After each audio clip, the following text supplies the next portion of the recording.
name is Christina Ruthier, and I'm the Executive Director at Scout Theaters and Festivals, and of course of this amazing festival, and I'm so happy to have all of you here with me today.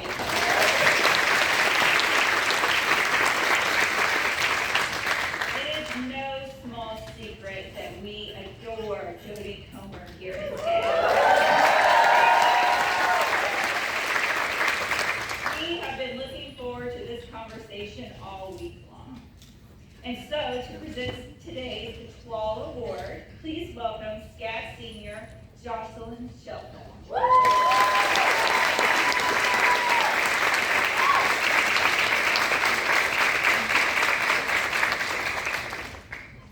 right, good morning, everybody.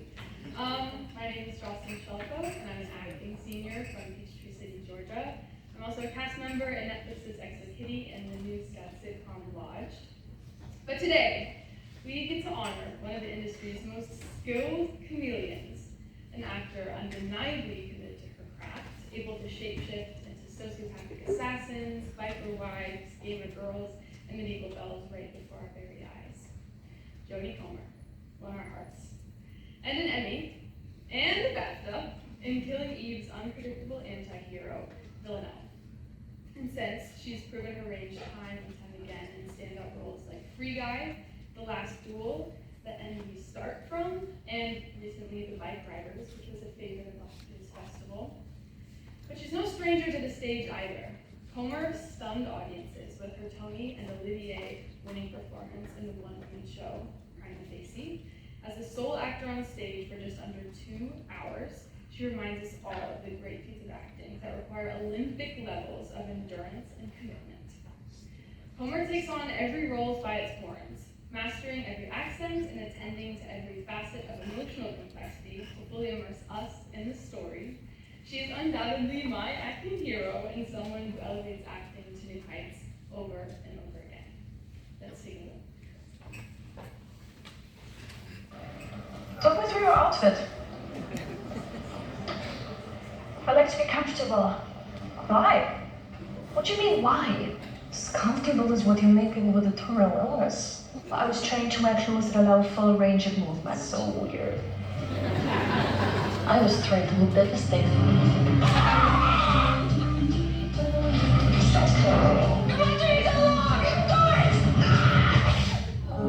Tell me what she No is. matter where she is, Simon, I'm here! I will fight her from within my marriage and they will not even know. Just before over-associating with They're patients. not patients, they are residents, and they're mostly fucking dead! My work really empowers me. Each role I play, I find more of myself. I am risking my life for you. You are risking my life so you can fight your enemy and save your pride. It's the moment right after. It's the moment in between her. It's the thing that she does with her face or with her body posture. I mean, I have to admit, it took my breath away. When you're performing on stage, it's so immediate. The nervous system feels faulty and mixed up. The nervous system, it feels broken. It's really transactional. You are giving and you are also receiving. She's brought so much complexity to the character and so much vulnerability to her. And Smell me, Eve. you'll make the mistake of falling in love with her, and then she will kill you. I know you're a psychopath. You should never tell a psychopath they are a psychopath. And obsessed. Are you upset? I think my master encourages your worst. Right. I think I wanted it too. It sounds kind of nice.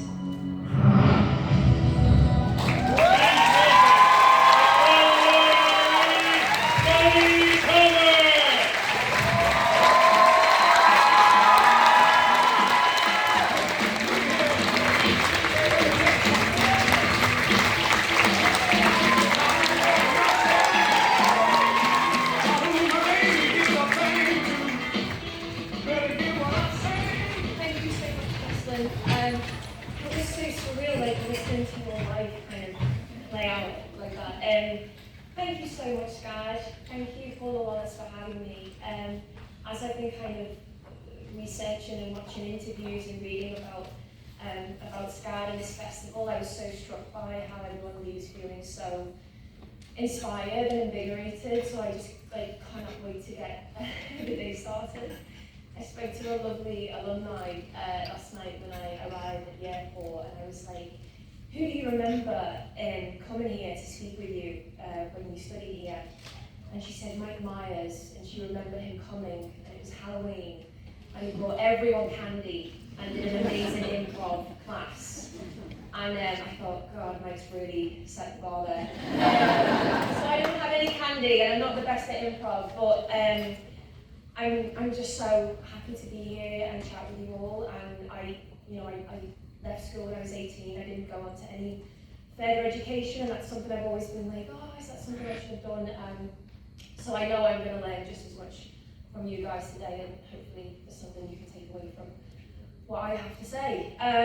So I'm going to stop talking because I'd like to get started. So thank you so much for this honour.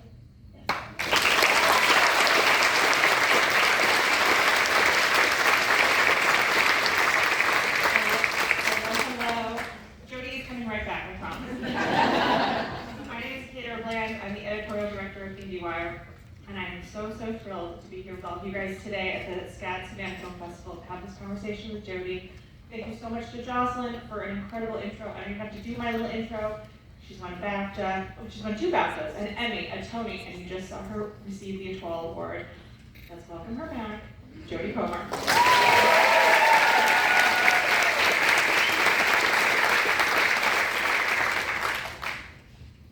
What did you do for the last 30 seconds? I thank Jocelyn. I thank you for that lovely introduction. Yeah. Okay. Hi everyone. Excuse me, sir.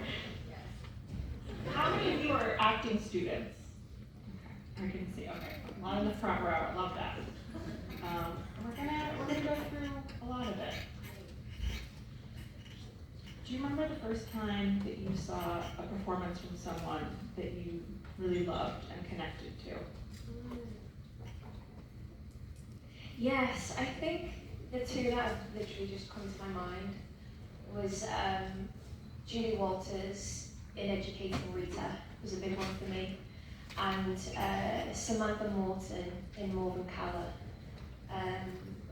I remember watching Morgan Caller and thinking, I don't think I'd ever watched a film like that before, and I thought, oh wow, I'd really love to be a part of something like that. So those are two women who stand out a lot throughout their entire careers as a source of inspiration.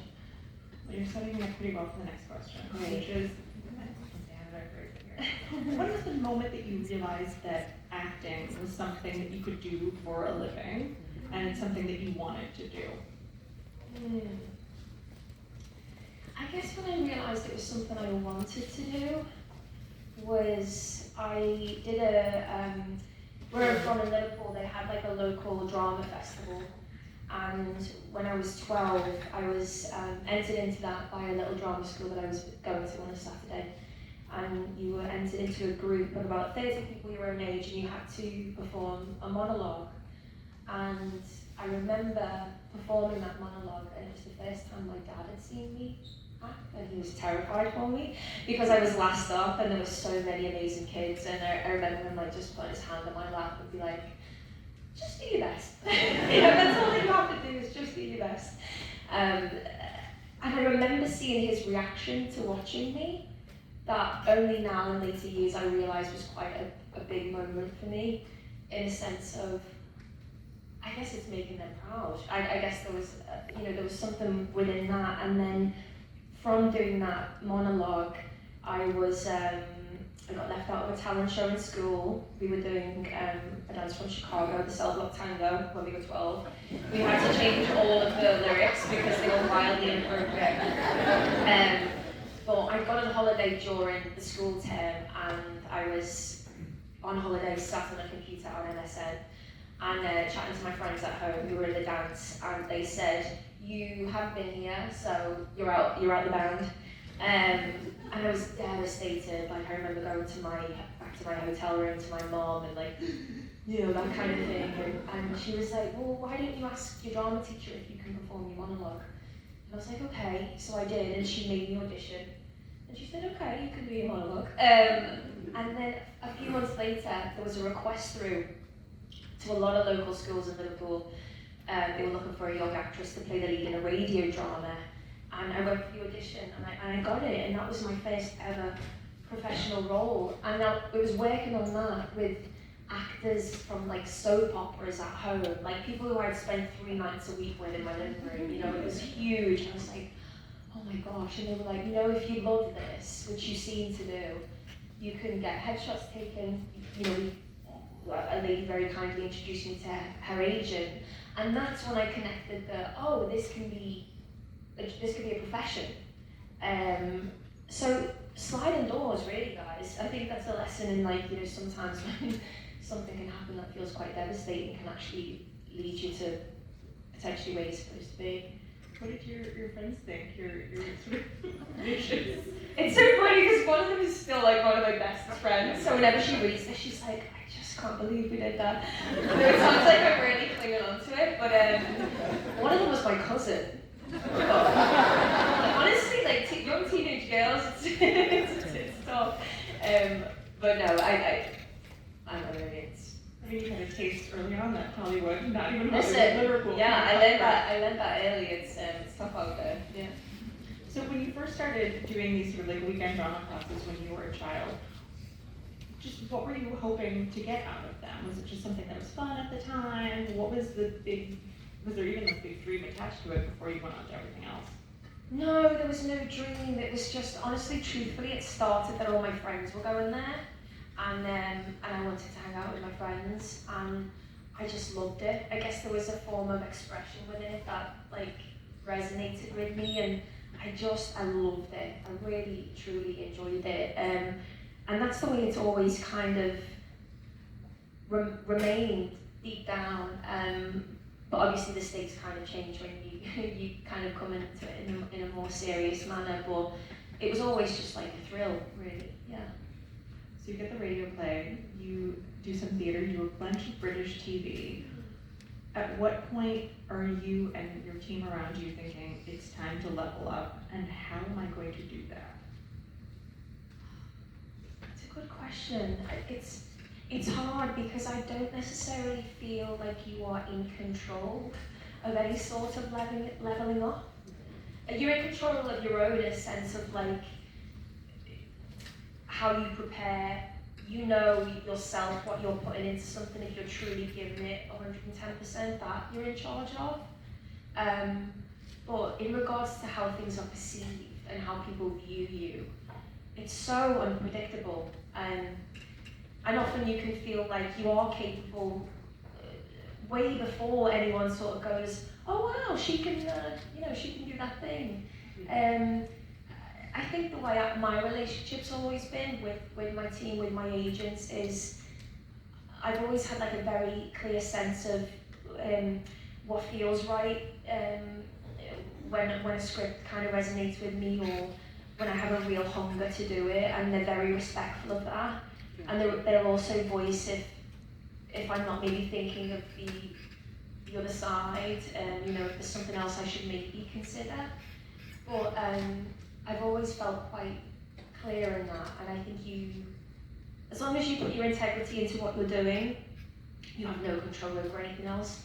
So it's beautiful when something, like when we did Killing Eve, that was crazy. It was so surreal.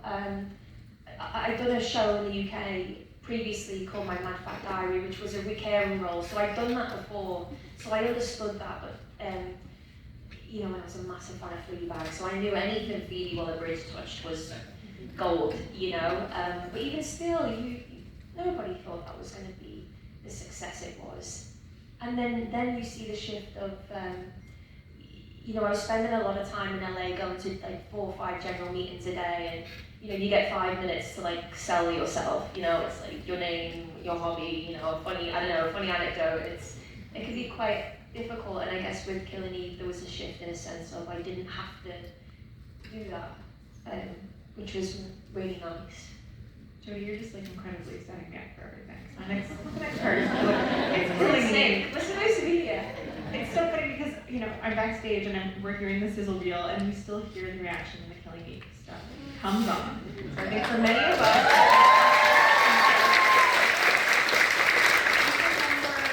when you even heard about the show, you heard about the role. What were you told about it? It seems very strange to, like, how you might put it in a log line to someone, and what the audition process was like. Did you have to audition? Oh God, yeah. Nobody knew who it was, but it was. I like that. It's good to know that you understand it. And sometimes to prove yourself, I get a kind of kick out of that.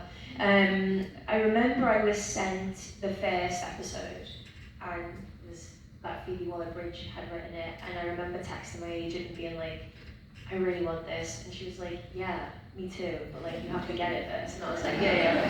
And I believe I came in, I think they'd auditioned every other person on the planet. I think I came in at such a late stage. And I remember I had an audition initially in London, and then I got recalled to do a chemistry read with Sandra in LA. And I found out about this when I was at a music festival in Barcelona. So I was totally unprepared. The party had to stop and the homework had to begin. But yeah, I flew to LA and did a chemistry read with Sandra, and that was honestly such a beautiful memory, because we did I think we did a couple of scenes, but we did the scene with the shepherd's pie from season 1. So there was a lot of props, there was a lot going on in that scene, and we were in this like kind of dingy little corner office. I don't know where in LA, but like in the kind of in the middle of nowhere. It was over the hill, and she got all the props. It was all set up, like she'd made it so that it was like really relaxing and safe and playful. And I remember leaving that and thinking, it was a long flight home. I was like, I don't think I could have done any more. So this is either going to be or it isn't, you know. And very luckily it was. But I remember reading the first script and just being like, oh wow, this is. I don't know if I can compare this to anything. And it was fun, and it was off the wall, and it was quirky, and I think. Yeah, it felt like people were really kind of ready for something like that, something quite surprising. So what's it like when you get the call that you have the role? It's so nice. It's so nice. I was on holiday. I was on holiday with my family, and I got the call. But you have like 5 seconds of like, woo, and then you're like, ah. Like you're like, oh no, now I have to. Not oh no, but you know, you're like, oh okay, now I've really got to kind of knuckle down and do the work, which is it's the best bit. But you kind of, because you're on this kind of quest to achieve it, and then you get it, and then you're like, oh yes, then there's the 6 months and I have to work the actual work, don't mess this up, you know, all of those kind of usual, I guess, natural worries, but so thrilling. At what point did you realize that Killing Eve was becoming just like a massive hit, and that it was having such crossover? Like everyone, obviously we're in the United States, everyone here is still flipping, hearing about it. At what point did you realize this is a thing, and I think this might be changing my life? I think a fun one was Halloween costumes. Like that year, there was so much fan art, and there was so many people dressing up as her for Halloween. That was a fun one. And then in regards to, I guess, more of a kind of serious realization was being in the room with producers or people who, you know, beforehand I was feeling like I had to really kind of convince them of who I was. And then I guess after Killing Eve came out, because she is so multifaceted as a character, you can't really put her in a box, which enabled me to explore so much, which I think then, you know, people were like, oh, I could see her doing that, and I could also see her doing this. So I think my opportunities stayed quite varied, which I was very grateful of. I mean, there were a lot of assassin things that came in after that, and I was like, oh, I want to do it, like, she's the best. But I would guess that was probably the big shift that I noticed. I mean, I think it seems like everyone here really loves Villanelle. She's a villain. Or even if you don't think that, she's very different from the other roles you've played previously. What sort of things did you learn about playing a role that was much more darker than anything else you've sort of done previously? It's funny funny because I don't remember her darkness at all. Is that bad? It was so fun. Do you know what I feel like my biggest lesson on that was, it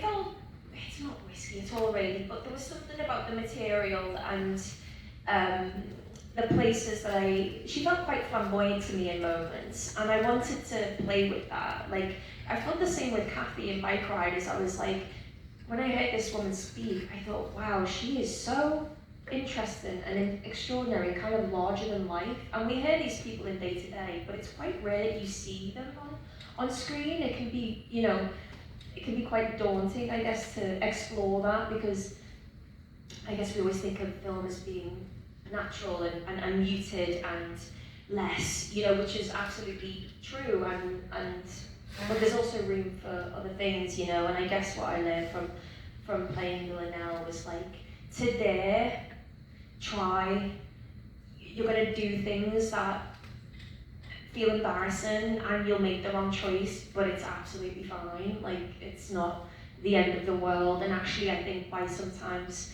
pushing the boundaries and giving something a go, you kind of, that might not be the right thing, but you find a different avenue. And that's so freeing as an actor, I feel, is getting out the constraints of your own kind of shackles, or is this going to be right, is this just going to be wrong, and just trying it and seeing what comes up. Well, it's funny that the first word that you really pick up for this is fun. You had fun with her, and I think that you can see that. I guess because there was freedom in it. Also, she doesn't apologize for anything, which, like, she has no sense of consequence. And we have so much of that. Well, I do, you know what I mean? We kind of are kind of riddled with that, and as you play characters, you're forced to explore those parts of them and those parts of yourself. So that can actually be really liberating. So the next part, it just says, you're Ray's mom. You're in Star Wars. You're Daisy Ridley's mom, also a Scats Again Film Festival here. I know. It's so funny because I hope to meet Daisy properly, because I was filming for one day, and it was so fleeting, and she very kindly came to set to say hello, and it was their last day of the shoot, and we kind of came in and were like, what is going on? You know, it was amazing to see the sets and stuff, but so cool to be a part of something like that. You know, what was that like? That, as you said, sort of like scaling up in such a, like, I can't think of what would be a bigger set than a Star Wars movie. No, I mean, it was extraordinary. Even to see the prosthetics moved. Do you know what I mean? Like, these were like mechanics, and I was like, wow. And it's amazing because it really helps you immerse yourself in that kind of in the kind of fantasy of it all. You know, like I just did 28 years later with Danny Boyle, and it's different in regards to set, but it's very immersive, and when you're a part of a kind of a world like that, that is far from what we know that is kind of real. But yeah, very cool to be a part of. Did that, I mean, I think the way that I want to ask the question is, did that light a fire in you to want to do some bigger films, or was it a little scary? No, I'm open. Like, I'm so open to experience a movie of that scale. You know, I think I'd never say never. And I guess everything. The more and more now, I feel like what becomes important is who I'm working with, like who the director is, who the cast is, you know, who the writer is, because that when that all aligns, it's such a magical experience, and you learn so much from the people who you're working with. You know, you kind of want to go into work and be challenged and inspired, and then because that only helps you grow. So yeah, I feel like there's nothing I'm kind of cutting myself off from. Yeah. You mentioned directors. I have a question here later, but we'll go into it now. What to you is like an ideal directing experience? And who have you worked with who's gotten as close to that ideal for what gets like a good performance out of you and makes you feel good at the end of the day? It's a good question. It's funny because I've had two amazing experiences this year. One was with Kenneth Branagh, who was the first director I've worked with who's an actor. And that was such a different experience. He's meticulous. He also has an understanding of what certain scenes are requiring of you in certain moments. So there's a kind of sensitivity and an understanding which is quite helpful. But I guess his brain is also ticking because he's coming from that kind of heart space of where's this coming from? Where's the truth? You know, so he really wants to get to the bottom of it. And he also does this lovely thing of like, if he's coming in to give you notes, he'll tell you a couple of things that he's seeing and he's enjoying before he tells you the thing that he wants you to do and to change. Do you know what I mean? But it's actually so lovely. And I had an amazing experience with him. And Danny Boyle, like, oh my God, I would work with Danny a million times over.